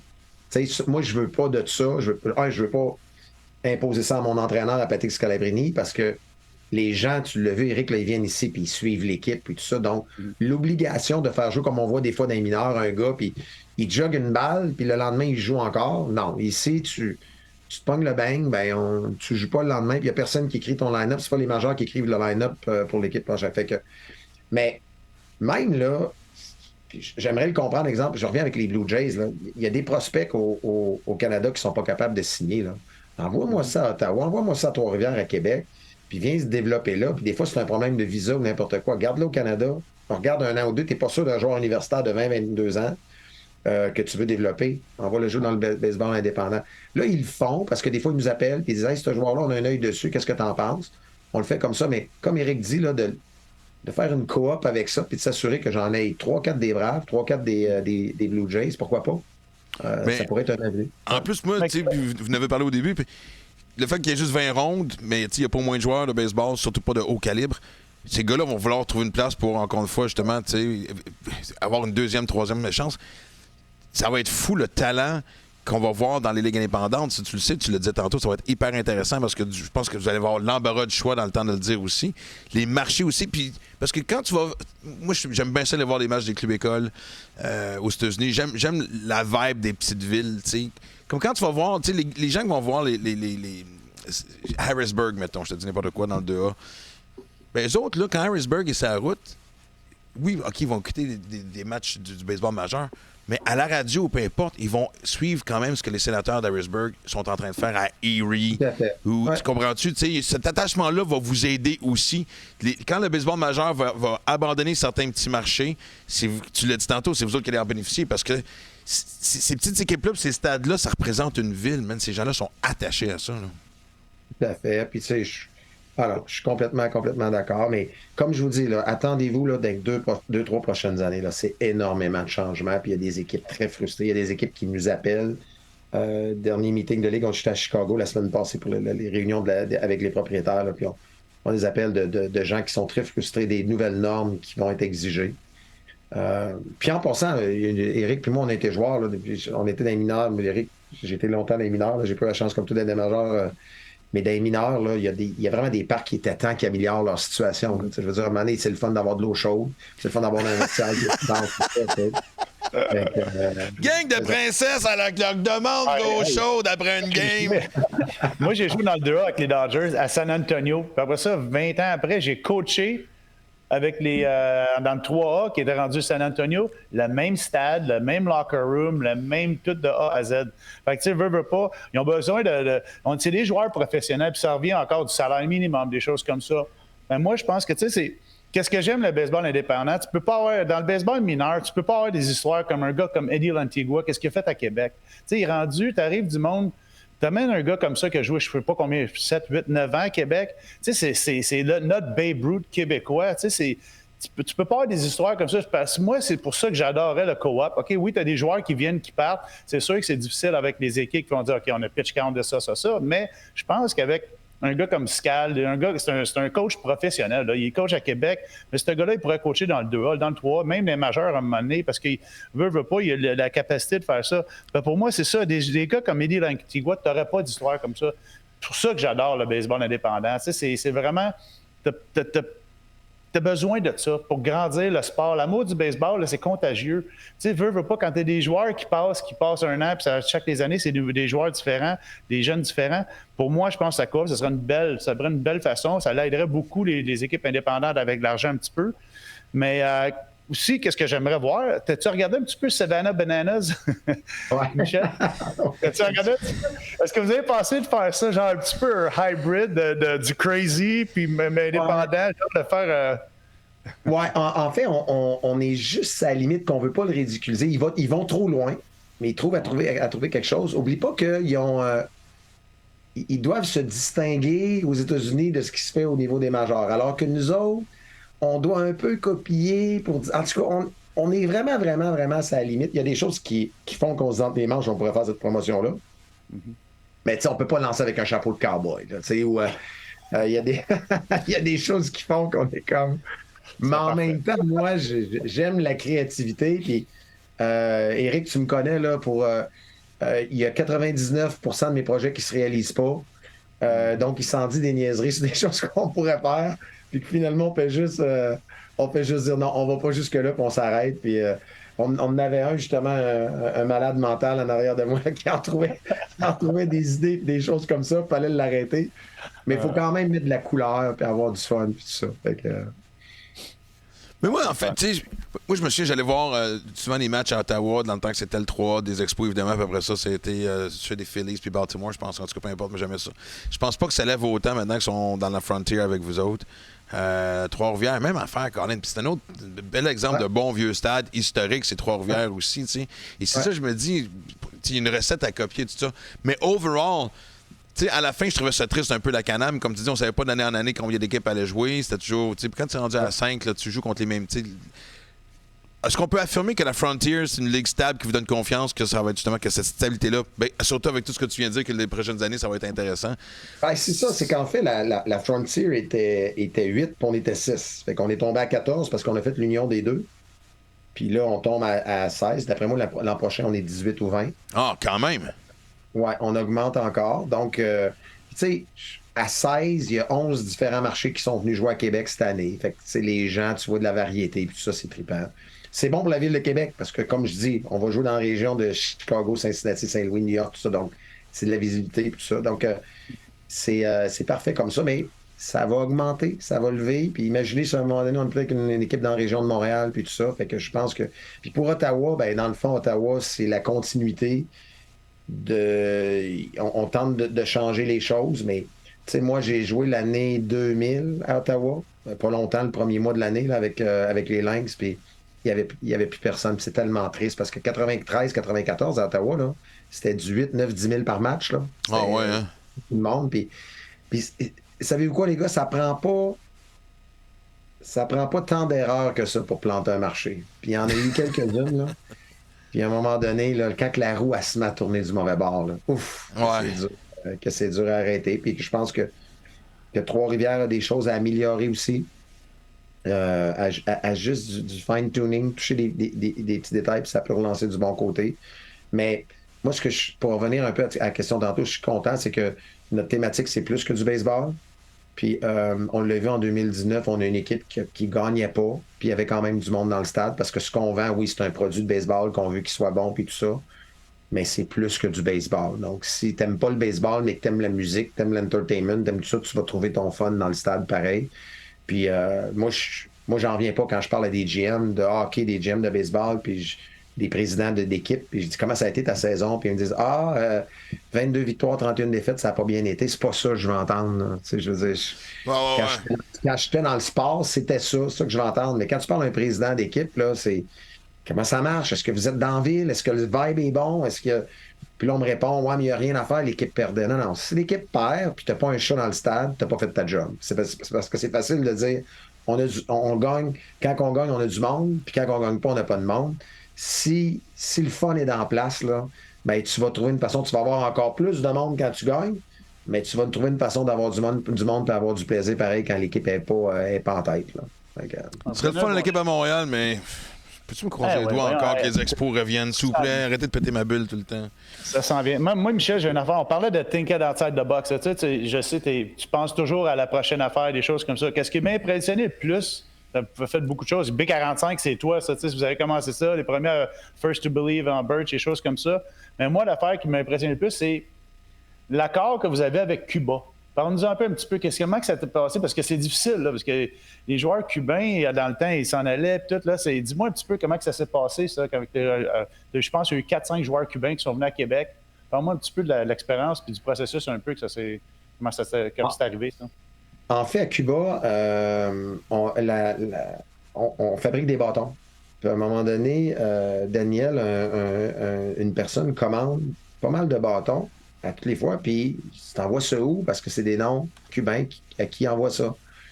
Et éventuellement, on fait une boîte, on réduit le prix pour l'aider un peu, parce que c'est pour des joueurs cubains, puis tout ça. Pour comprendre qu'il y a des liens avec les gens à Cuba. Et fait qu'on développe ça. J'essaie de comprendre un peu plus ce qui se passe. Puis là, c'est les Gouriels qui sont là. Puis l'idée derrière ça, là, c'était de dire, OK, là, faut que vous me donniez au moins 5 minutes pour expliquer ça là, parce que c'est long, mais vous allez voir que ça vaut la... Je sais pas si on a 5 minutes, là, mais... On a le temps qu'on veut, c'est un podcast. OK, donc on coupera après, puis tout ça. Mais regardez, je parle pas anglais, moi, quand je commence à jouer au baseball. OK? Puis je suis repêché par... je fais l'équipe nationale, je suis repêché par les Pirates de Pittsburgh. Ça fait seulement 2 ans que je joue au baseball. Je parle pas anglais. Je suis mélangé, puis tout ça. Puis le baseball a été pour moi une façon de sortir de chez moi. Je viens de l'Abitibi. Ça a été une façon pour moi de voyager, d'aller sur l'équipe nationale, de prendre l'avion pour la première fois, d'apprendre l'anglais, puis tout ça. Et il est venu une bulle dans ma tête qui a dit, c'est incroyable comment à travers le sport, on trouve une façon d'apprendre la langue parce que c'est associé avec un geste. Fait que give me the puck, give me the ball, throw this or that. Fait qu'on on se fait tout rire un peu de nous autres parce qu'on dit, les athlètes, tout ça, mais les athlètes sont tous bilingues, puis des fois même trilingues. Puis parce que tu voyages, puis tu n'as pas le choix par un geste que d'apprendre la langue. Fait que me vient l'idée de dire, pourquoi on ne ferait pas du baseball en espagnol à Cuba? Puis ça serait une façon d'apprendre l'espagnol parce que c'est un terrain de baseball. Alors, l'idée, c'est d'écrire un document, envoyer ça à Cuba, puis de dire, vous avez le tourisme. Il y a pour plus de 800 millions de dollars dépensés par les Canadiens par année à Cuba. Vous avez le soleil. vous avez le baseball, pourquoi pas aller faire du tourisme sportif à Cuba? Donc, l'idée, c'était d'amener des jeunes de 10, 11, 12 ans qui vont aller compétitionner pendant 10 jours avec des jeunes cubains. On va faire du baseball en espagnol avec des coachs cubains, mélangés avec des coachs québécois, et on va apprendre la langue de cette façon-là. Et c'est ce qu'on a fait, et c'est ce que je suis allé présenter à Cuba, à La Havane. Et les gens m'ont dit, Michel, après 5 minutes, tu vas te faire sortir du bureau, ça sera pas long. Et ils m'ont dit, écoute, tu viens, puis ça donne bien aux Pelé blessés. Fait que je m'en vais voir Oswald Pelé dans la chambre. Je demande à Pat avant. Je dis, Pat, il fait-tu le voyage à route? Il dit non. Je dis, peux-tu l'amener avec moi à Cuba? Il dit quoi? Je peux-tu l'amener avec moi à Cuba? Il parle parfaitement les 3 langues. Fait que je m'en vais voir Oswald, puis je dis, Oswald, tu fais pas le voyage, tu ne seras pas avec l'équipe à New York demain, tu t'en viens avec moi à Cuba. Il dit, pardon? Ouais. Puis j'ai dit, t'amènes pas ton costume de bain, t'amènes ta langue parce que on s'en va à La Havane, on s'en va pas à la plage. Fait qu'on est partis ensemble. Puis l'idée dans ça, après ça, c'était si je veux que ça marche pour amener des jeunes à Cuba, des jeunes Québécois à Cuba, il faudrait que j'amène un joueur cubain jouer pour les capitales. Fait que là, c'était complètement farfelu comme idée. Fait que j'arrive à La Havane, dans les bureaux, et c'est ça. Après 4-5 minutes, le ministre va me sortir de là, puis tout ça, puis il dit, c'est quoi que tu veux? J'explique tout ça. Vous avez le tourisme, vous avez le baseball, vous avez le soleil. Nous autres, on est des voyageurs, on aime ça. Fait qu'imaginez venir apprendre le baseball en espagnol, puis moi, je suivrais des cours, je donnerais des cours d'espagnol aux jeunes avant d'aller là, puis tout ça. Et fait que là, je les entends chuchoter entre eux autres. Puis là, il dit, puis pourquoi tu voudrais faire ça? Ben, parce que je suis venu à Cuba aux Jeux panaméricains. Et là, je commence mon histoire des Jeux panaméricains, que c'est moi qui lançais aux Jeux panaméricains en 91, quand il y a eu la bagarre générale. Puis on a été séparés par l'armée. Et le match n'a jamais eu lieu. Ouais! Je ne connaissais pas cette histoire-là. Ben oui, c'était grave. T'sais, en 91, Cuba reçoit les Jeux panaméricains. Ça va être la première fois que des Américains vont à Cuba. Fait que c'est une grosse histoire. Fait que Castro veut s'assurer qu'il n'y ait rien qui se passe puis que ce soit tout calme. Puis moi, écoutez, je fais l'équipe nationale, mais je joue au baseball, ça fait 1 an et demi. Là. Je sais pas où je suis sur la planète. Puis j'ai jamais fait de tournois locaux, des tournois régionaux, des tournois provinciaux. Puis je me retrouve aux Jeux panaméricains. J'embarque en 5e manche.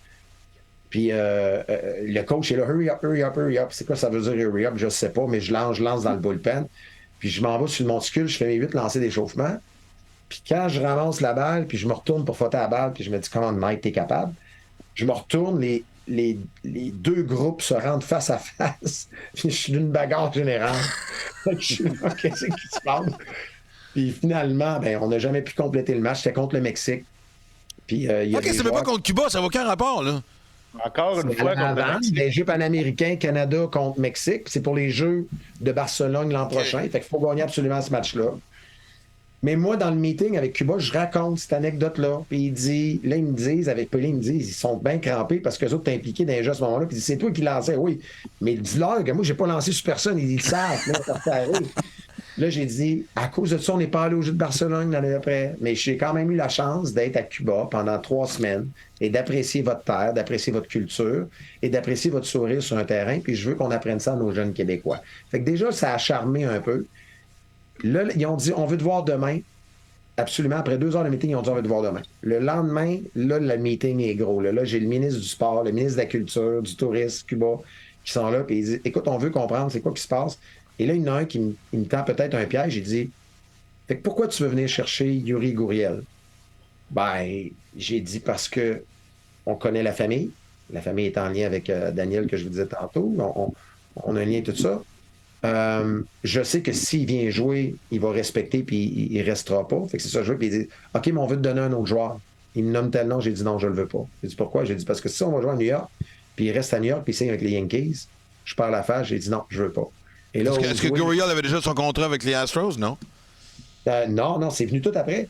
Nous, en plus, on couchait chez les Gurriel. Moi, je me souviens à ce moment-là, Yuniesky, Julieski, puis Junior, ils restent tous dans la maison, puis on reste avec eux autres. Là. À ce moment-là, ils sont ni avec les Blue Jays, ni avec Houston. C'est des joueurs qui étaient très talentueux, puis on le savait, puis tout ça, mais on était avec eux autres.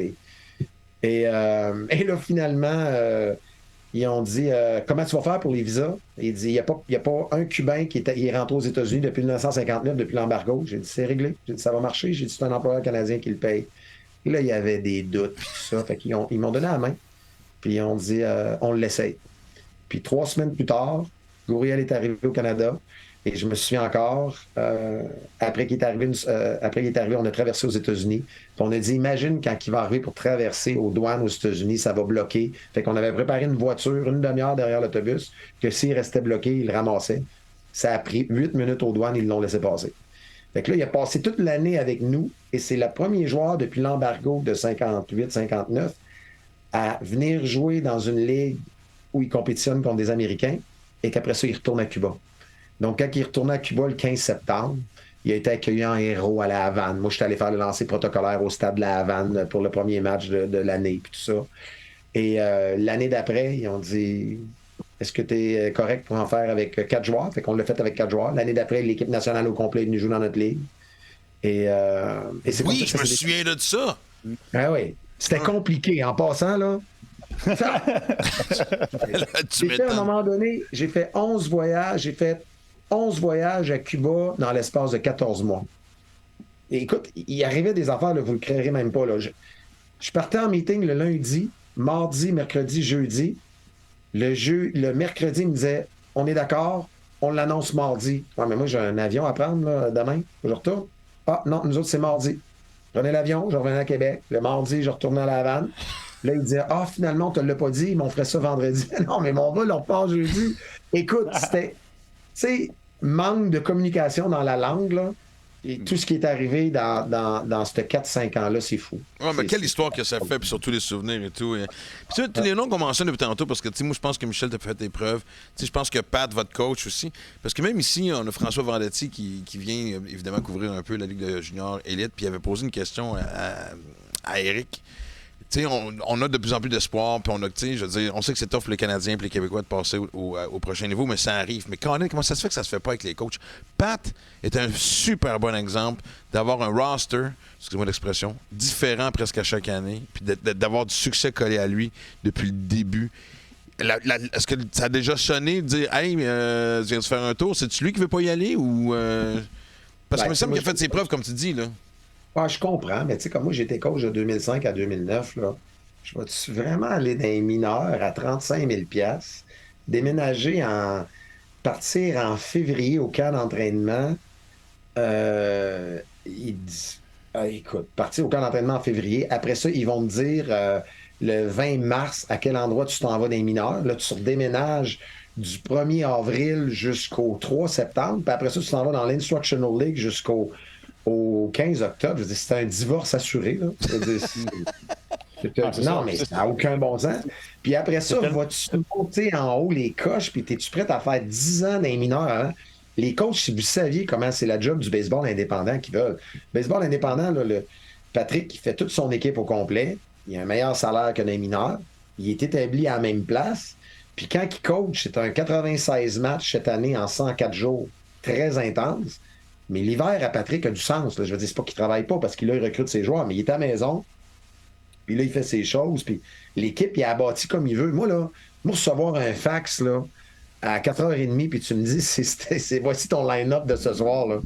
Écoute, c'est impossible que j'embarque là-dedans. J'aurais jamais. Moi, le gars avant game, il n'a pas ramassé les balles dans son BP. Il joue pas, là. Mais là, je suis obligé de le faire jouer parce que l'organisation a dit c'est lui qui joue à soir dans moi.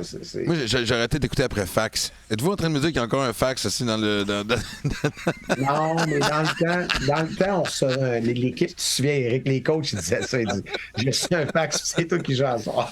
C'est comme. Écoute, on peut faire un don si vous voulez, honnêtement, pour passer du fax à la prochaine étape et de tout.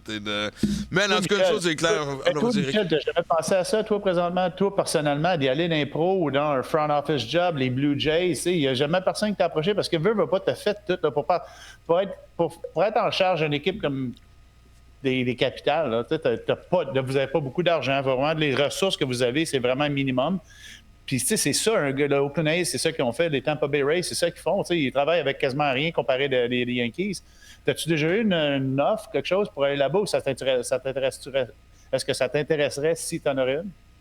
Ouais, le plus proche que j'ai eu, c'était avec les Braves. Les Braves, parce qu'il y a une histoire d'amour entre ce qui est arrivé là, dans ma blessure. Après ça, j'ai guéri avec eux autres. Puis ils m'ont toujours dit hey, the door's open, puis tu peux venir, puis tout le kit. Mais honnêtement, là, je sais pas comment vous dire ça, là, mais j'aime ça, avoir des idées, puis être capable de les amener, puis pas être dans une structure rigide, puis d'être obligé de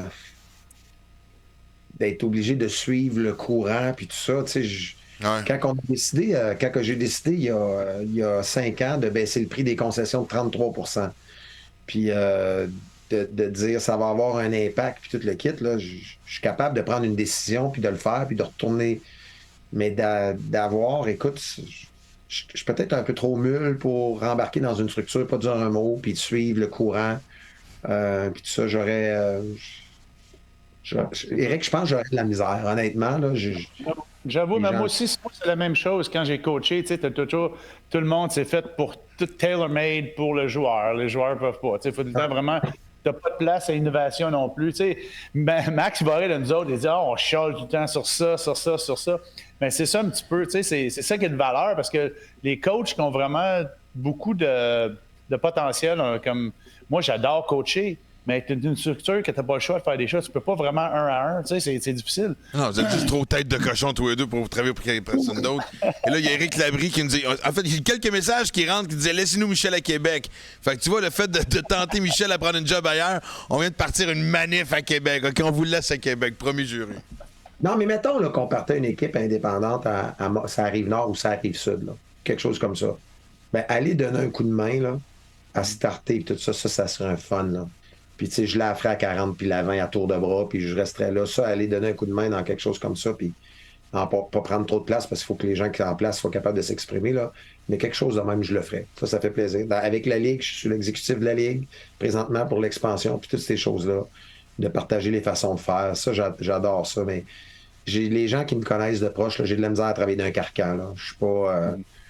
Je suis pas capable. Qu'est-ce que tu as fait à Québec? Là? On parle un petit peu. Là. Si on a de la misère à avoir un terrain à Montréal, qu'est-ce que tu as fait avec un dôme à Québec? Là, c'est vraiment incroyable. Parle-nous comment tu as fait ça, d'avoir été capable de convaincre une ville que le baseball, ce cadre, probablement juste 12 mois par année. 12 mois par année, maintenant, à Québec.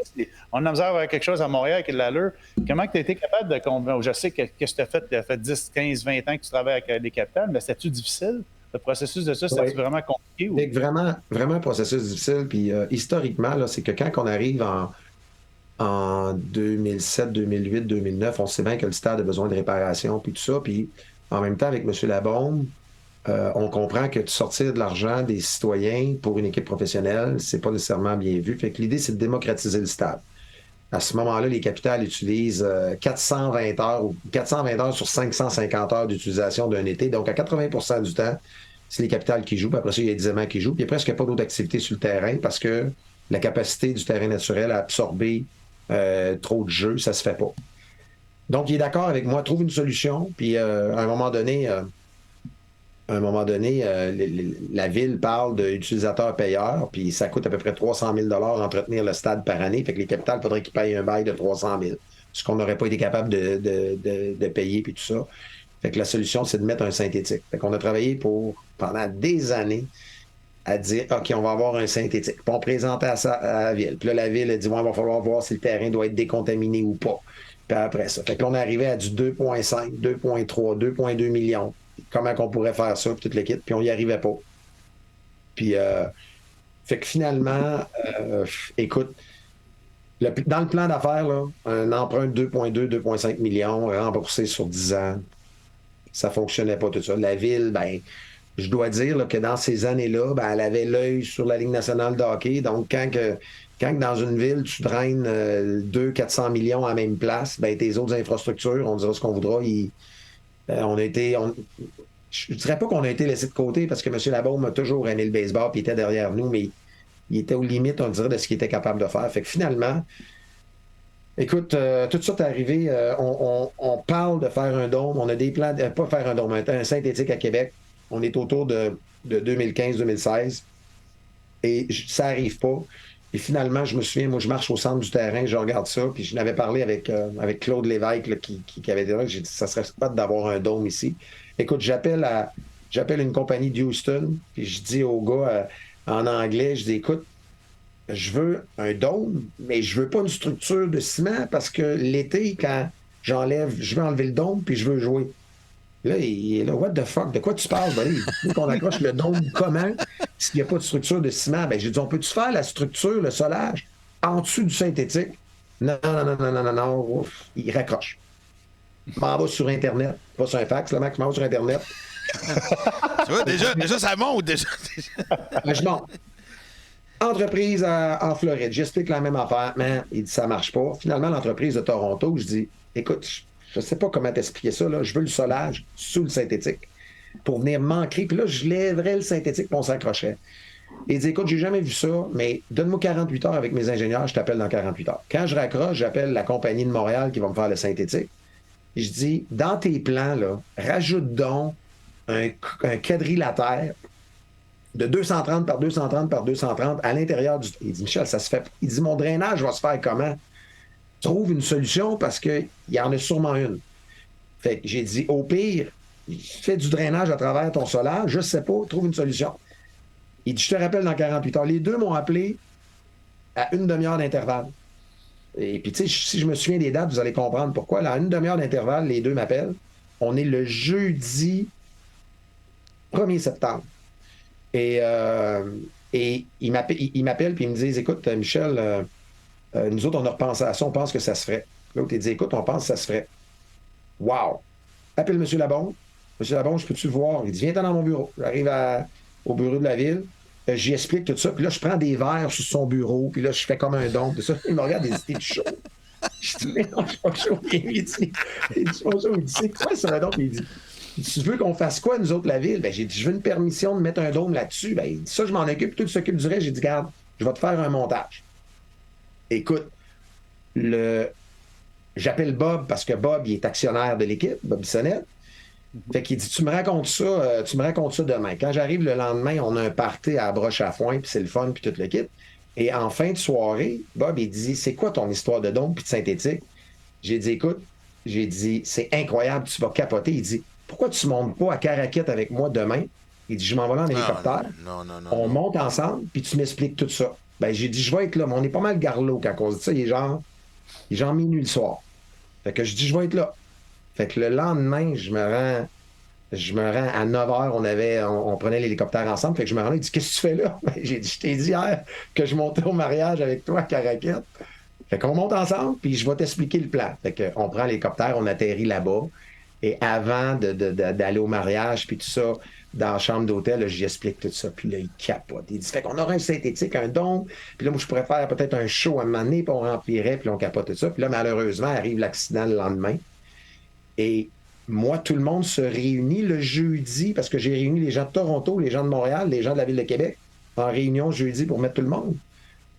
Fait que là, j'étais à l'hôpital le dimanche soir, le lundi, là, constate le décès, tout ça, fait que ma tête n'est pas toute correcte, là, tu sais. Puis là, ben, J. Roy, avec un peu de gêne, il m'appelle le mardi à l'hôpital, puis il dit, Michel, je sais pas comment dire ça, là, il y a un meeting jeudi, il y a juste toi qui comprends le concept du synthétique puis du don, et ces gens-là prennent tout l'avion, ils s'en viennent à Québec, est-ce que tu es capable de me l'expliquer? J'ai dit, je vais être là. Fait que là, finalement, je rencontre le médecin, je dis, écoute, il faut absolument que je débranche, puis que Jean, il dit, signe un papier, parce que il faut que tu sois ici encore au moins une semaine. Fait que finalement, débranche les affaires, j'arrive pour la réunion du jeudi à temps à Québec, et là, je suis pas mal tout coupaillé, tu sais, tout ça, fait que là, je rentre dans la salle, là, les ingénieurs sont là, j'ai dit, écoute, j'ai le droit de vous parler pendant 1 heure de temps. Après ça, vous retournez à l'hôpital? J'ai dit, voici c'est quoi le plan. J'ai dit, je vous demande, êtes-vous capable de vous mettre tout ensemble, de trouver une façon de faire un square en dessous d'un tapis? On va lever le tapis qui va être en velcro quand on va arriver au mois d'octobre. On va attacher un dôme. Ça va prendre 6 jours. Après ça, on va louer le stade. Puis quand va arriver le 1er mai, on défait ça et puis on s'installe. Puis à un moment donné, écoute, il n'y avait pas un mot dans la salle. Ils ont dit, tu peux t'en aller. On se parle entre nous autres.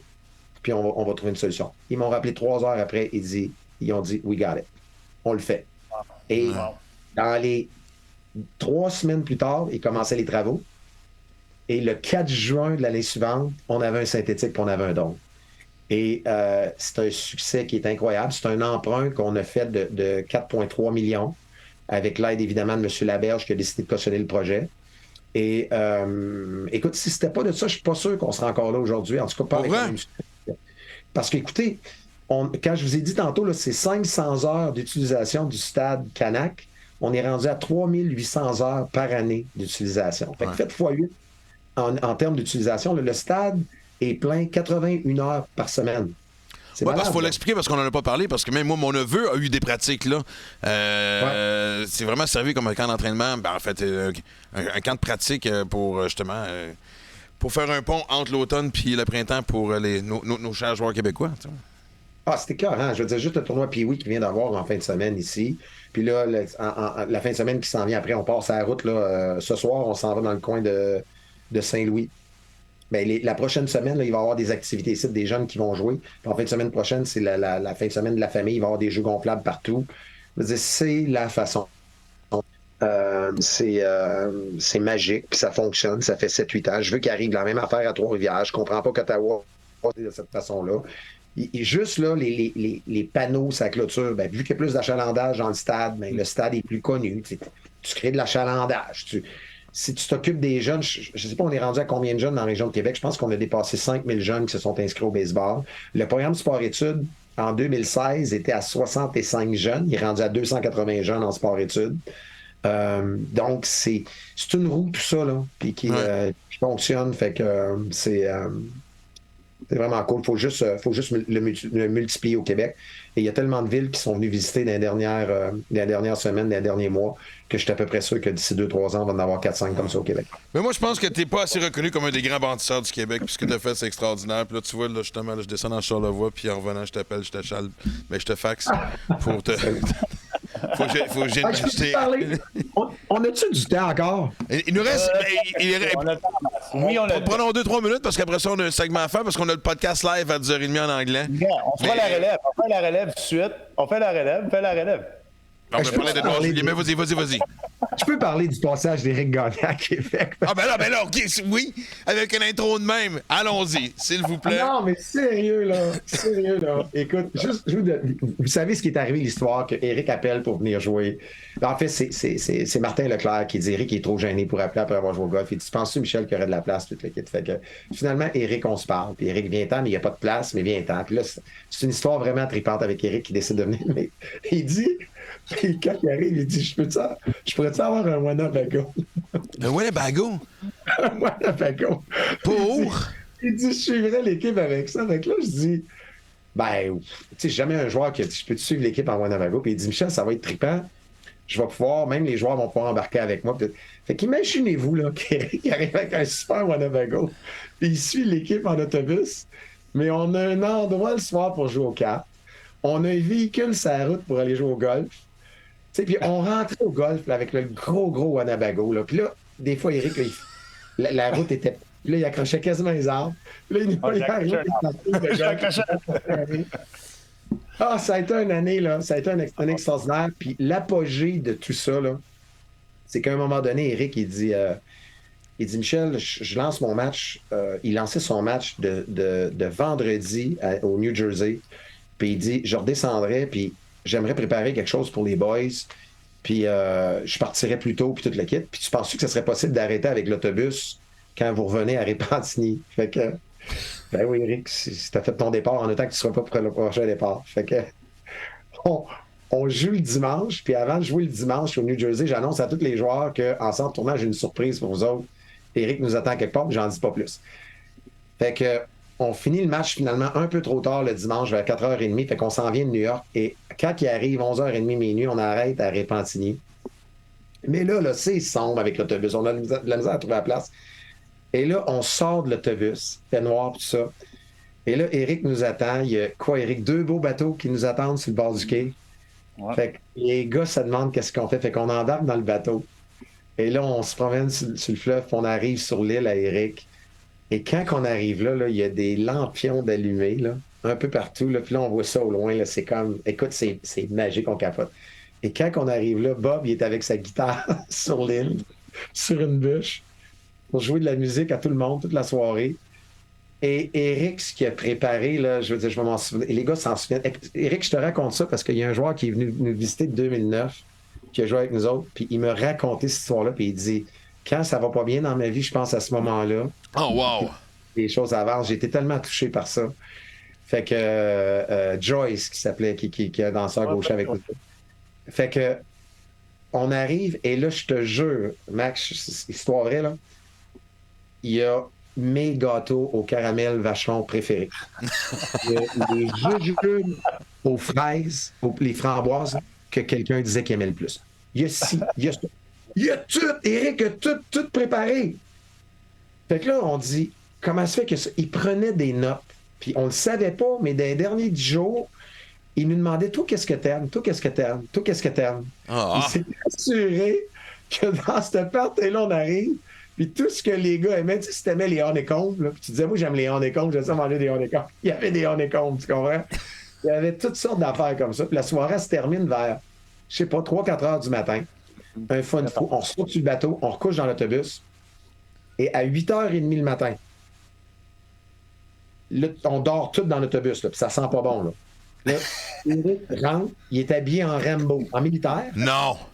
Et il est habillé en Rambo, il a une mitraillette dans les mains.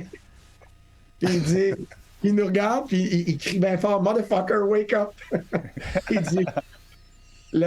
dit, la guerre commence dans 1 heure, puis je veux tout vous voir prêt, vous en allez déjeuner juste à côté ici, vous prenez le bateau, puis je vous attends sur l'île.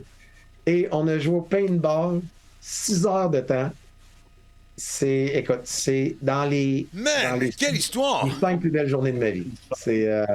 Puis Éric, je te le redis, d'avoir eu le souci du détail de chaque personne qui était présente. Ça va rester gravé dans la tête de chacun. Là. C'est dans le cœur de tout le monde. Parce que la façon que vous m'avez accueilli, là, c'est bien beau. Moi, je viens arrive des majeurs, les pre-Madonna, on arrive là, tu sais pas à quoi t'attendre, mais la façon que vous m'avez accueilli, c'est vraiment comme une famille. Je pense pour ça, le monde qu'on parle du baseball indépendant, c'est vraiment une famille. Ce que tu as fait à Québec, c'est ça exactement. Là. Puis moi, j'ai 2 choses. Je pense que tu vas être le Expo GM, ça va être toi, ça. Puis on a le stade Bob Bissonnette dans pas long, je pense. C'est ça qu'on a besoin de faire. Non, mais c'était vraiment écœurant, c'était vraiment le fun. Michel, merci, mon homme, parce que c'est la plus belle saison que j'ai eue. Puis c'est quelque chose que j'oublierai jamais. Puis le paintball, on a eu du fun au fou de l'île. Puis je te remercie pour tout ce que tu fais au Québec, pour tous les jeunes, tout ce que tu fais pour le baseball. C'est vraiment quelque chose d'incroyable. Puis chapeau, mon homme. Ouais, puis merci d'avoir passé du temps avec nous autres. Je t'appelle cette semaine. Ça fait longtemps qu'on s'est pas vu en personne, puis j'arrête à Québec, pas le choix. Venez faire un tour, n'importe quand. C'est clair. Une petite ronde de golf dans le jour, puis baseball le soir. C'est dur à battre, là. Forfait parfait. Jusqu'à temps que je pogne les nerfs au 3e trou. Mais, hey, bonne soirée, Michel. Merci infiniment. On se reparle bientôt, j'espère. Ciao. Hey, il ne reste pas beaucoup de temps, mais on va quand même on va y aller rapidement avec le segment de la relève.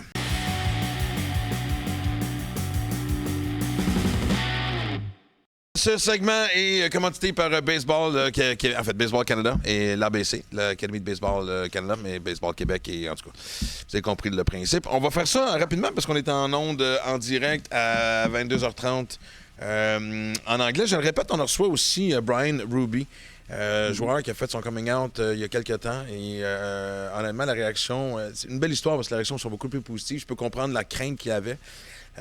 Mais évidemment, puis ça fait des petits trop de façons de dire ça, mais honnêtement, d'autres personnes ont suivi son exemple. On va en parler évidemment tout à l'heure avec Brian. Mais là, il nous reste quelques temps.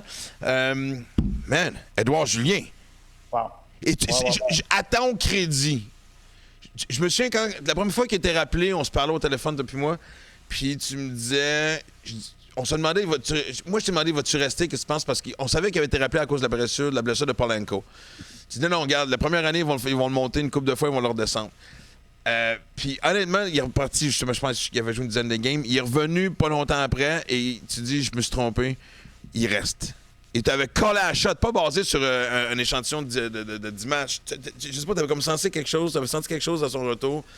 Man! Il frappe pour 400 depuis les 30 dernières games. C'est rendu lui, le Luis Arraez des Twins. Mais man, on est-tu assez fiers? Non, il faut être fier parce que c'est rare qu'on va avoir des joueurs comme ça. Tu sais, un gars comme Joey Votto, un gars comme Justin Morneau, tu as un Édouard Julien, tu as un Walker. On va commencer trop vite un petit peu avec Walker, mais juste le fait de voir Julien performer. Pas trop de pression. Non, mais je veux dire, le style de joueur, tu sais, la façon qu'il joue, c'est vraiment le fun à voir. Puis on est fiers de le voir jouer comme ça, puis de voir des résultats aussi. Tu sais, un gars comme Taureau, Leblanc, tous les jeunes qui vont, Lopez, qui vont s'en venir dans pas long. Mais voir Edouard jouer comme ça. Je l'ai vu jouer ici. On parlait, moi puis Russell, on était allé le voir aussi quand il était à Instructional League en Arizona. Ouais. Tu vois qu'il est différent. Il est différent de pas mal de joueurs que j'ai vus. Tu vois que la façon qu'il approche une apparition au bâton, la façon qu'il pense, la façon qu'il joue, c'est vraiment... Il y a le hit factor, comme on dirait, puis c'est vraiment le fun à voir qu'un Québécois. On ne joue pas beaucoup, c'est le fun de voir qu'il va avoir du succès comme ça. Il va continuer, puis ils ont une belle longue carrière. Puis c'est le fun de voir les Twins qui ont été patients, ils vont être patients encore. Puis ils donnent la chance. C'est le fun de voir un Québécois qui arrive là, puis travaille fort, puis ils leur donnent la chance, puis ils font de la place pour lui. C'est vraiment incroyable. Ben écoute, tu sais, évidemment, quand il est arrivé dans les majeurs, je pense qu'il a frappé presque partout entre 1 et 9. Là, on le voit régulièrement, évidemment, dans le top 2. Je pense que c'est un excellent deuxième frappeur. Encore le même premier frappeur, tu sais. Il peut courir, il peut la mettre l'autre bord. Tu sais, honnêtement, les Twins, tu sais, ils ont quand même... En fait, ils sont juste au-dessus de la moyenne dans tout. Ce qui fait qu'ils sont en première place, évidemment, de la pire division du baseball majeur. La Ligue, évidemment, la division centrale de la Ligue américaine. Mais c'est un bon club. C'est un bon club. Tu sais, honnêtement, c'est ce genre de club qui pourrait surprendre dans une série. Parce que je pense que tout le monde contribue de façon différente. Puis, tu sais, Edouard, pour moi, représente le modèle Twins. Gars qui est capable de faire tout. Puis, je suis content d'une chose parce qu'il y a bien des gens qui mettaient son gant. Qui questionnait son gant jusqu'à date, on n'en a même pas entendu parler. Il y en a même qui présumaient qu'il serait peut-être envoyé au premier but. On sait que c'est Kirilloff qui est là. Fait que non, man, c'est le fun à voir. Et moi, évidemment, je le suis sur Instagram. Puis, man, des photos, évidemment, c'est pas des photos que lui prend, mais des photos qui ont été reprises par. Man, c'est la passion. Tu sais, avoir le feu dans les yeux, là, c'est exactement ça qu'il y a. Oui, et en plus, comme tu disais, les Twins, la façon qu'ils jouent, le style de joueur qui, pour les Twins, ça fit parfait. Parce que veux pas, quand tu parlais des playoffs, les Twins, ils jouent tous très, très bien défensivement. On parle de basic baseball, toutes les petites choses de baseball vraiment importantes pour gagner une game, c'est ça qu'ils font. C'est pour ça, comme tu dis, dans les playoffs, ça va être vraiment difficile. Si on a des bons lanceurs partants, si on a les deux premiers partants qui sont là, qui restent encore en forme, qui performent de la façon qu'ils sont capables de faire là, tu arrives dans les playoffs, ça va être vraiment difficile à battre. Parce que veux pas, avec Julien, si Julien va juste s'améliorer, ils ont des bons frappeurs. Écoute, ça va être dur à battre, mais c'est le fun de voir qu'ils performent avec c'est une belle équipe à voir. C'est le fun de les voir jouer. C'est le fun de voir un Québécois qui performe comme ça. Puis j'espère qu'on en parle parce que c'est la raison pourquoi on a ce podcast-là, pour donner une petite plateforme aux jeunes, pour leur montrer qu'on est derrière eux. Puis c'est ça qui fait Edouard, il est vraiment incroyable. C'est le fun à voir, moi, dire de quoi. Oui, puis les prochaines semaines, tu vas venir nous rejoindre ici au Québec. Fait que tout le monde va être assis à côté de l'autre. Fait qu'on va pouvoir préenregistrer les affaires. Puis être capable de parler. Parce que c'est ça qui est un peu difficile, évidemment, c'est d'avoir des joueurs avec nous autres. Parce que souvent, évidemment, ils sont en train de jouer alors qu'on est en onde. Donc, ce serait fun d'avoir une discussion avec le jeune Edouard. Moi, pendant mes vacances, je vais aussi me faire une mission d'aller le voir jouer live, je le souhaite. Écoute, ça fait 1h17 qu'on jase. Il nous reste 13 minutes avant 13 minutes avant le prochain podcast. J'ai quand même goût qu'on jase parce que tu as ouvert une porte avec les Twins. On fait-tu rapidement quelques équipes, voir qui vont acheter, qui va être acheteur, qui va être... les Twins, tu viens d'en parler. Puis, ce que j'aime des Twins, c'est que, bon, forcément, ils vont acheter, mais en même temps, ils vont pas démanteler leur équipe pour le faire. Ils ont un surplus de middle infielder, de joueurs de champ intérieur, surtout au deuxième par la récours. Fait que je pense qu'ils ont de quoi peut-être à donner. Oui, Simon, c'est dans le segment le closer, tu peux mettre... Simon, j'adore Simon. Tu veux-tu mettre le closer? Tu veux-tu mettre le segment, Simon? Simon, mets le closer.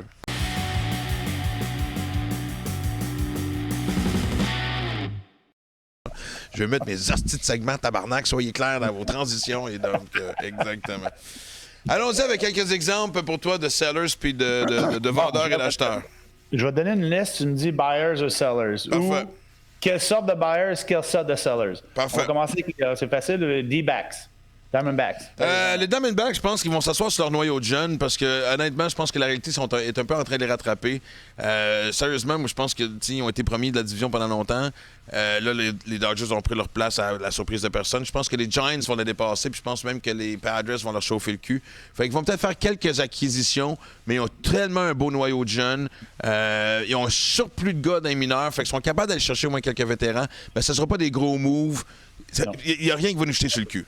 Moi, c'est exactement ça. J'ai marqué vétérans. Ils vont acheter des vétérans pour cette année. Peut-être qu'ils vont juste essayer de pousser un petit peu si ça arrive. Sinon, ils ne dépenseront rien. Je veux dire, ils vont dépenser un petit peu d'argent, mais ils ne dépenseront pas aucun prospect. Les Reds.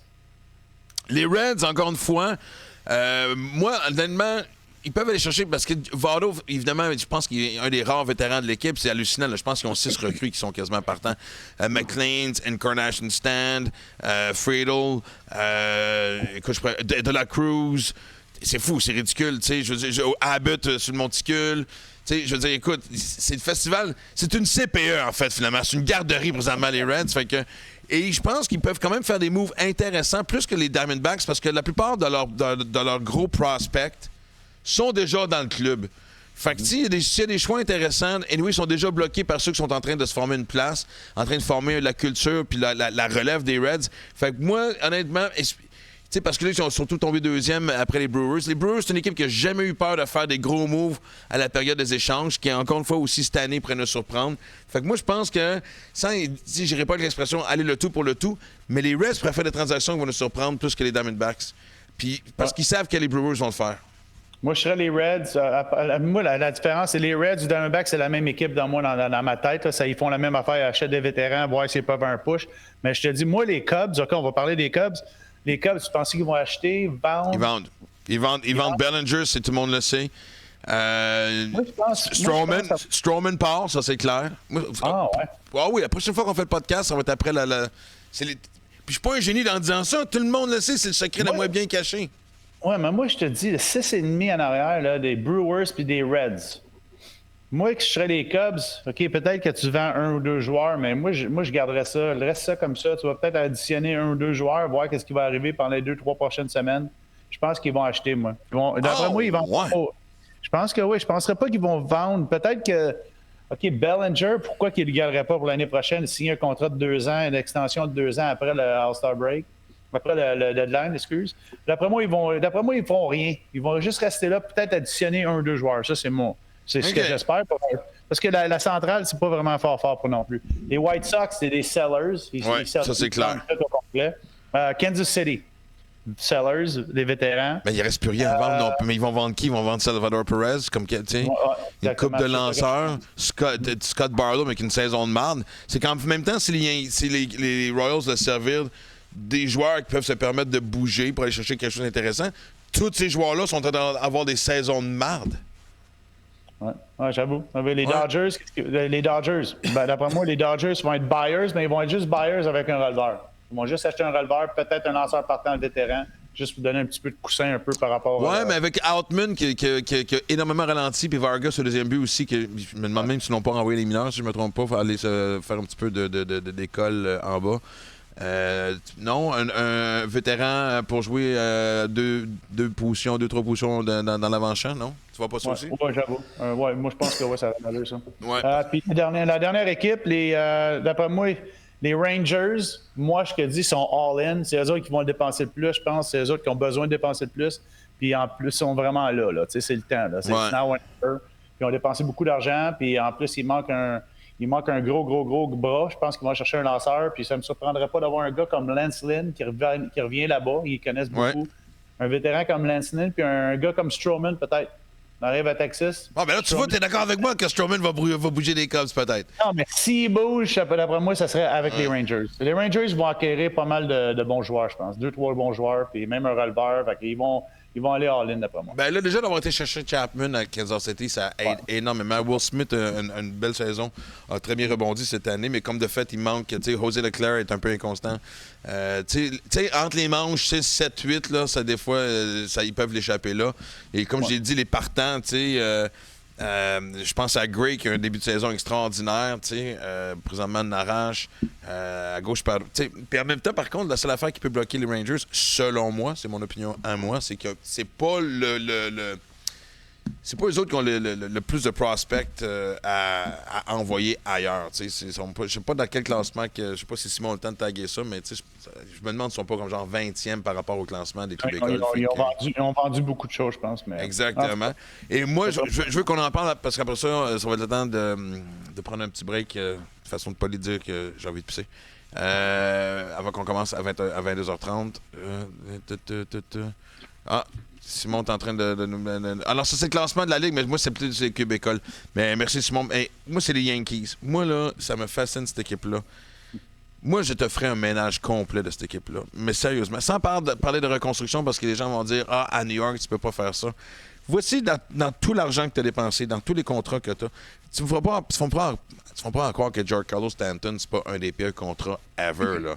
Déjà d'aller donner un 300 millions à quelqu'un qui est juste simplement un DH, ça me tue. Des jeunes comme Torres au deuxième but, une belle carrière, mais tu ne donnes pas un contrat de 10 ans. Aaron Judge, ils ont donné le contrat qu'il méritait. Il y a nulle part ailleurs. Présentement, si tu regardes les Orioles de Baltimore, mes Orioles, il y a au moins 4-5 joueurs à qui tu pourrais offrir un contrat de 7 ans avant qu'ils soient éligibles pour justement aller en arbitrage. Rutschman, Gunnar Anderson, le petit Westberg, en tout cas, anyway, pour ceux qui connaissent évidemment le baseball, savent de qui je parle. Rodriguez comme lanceur. Écoute, tu sais, et eux autres, c'est un petit marché, mais qui a déjà dépensé de l'argent.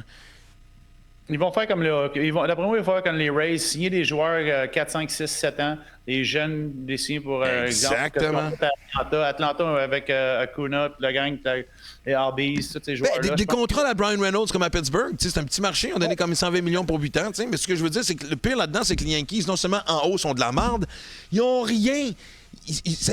Chaque année, tout ce qu'ils font aussi, c'est vider tout ce qui est possible dans leur club école.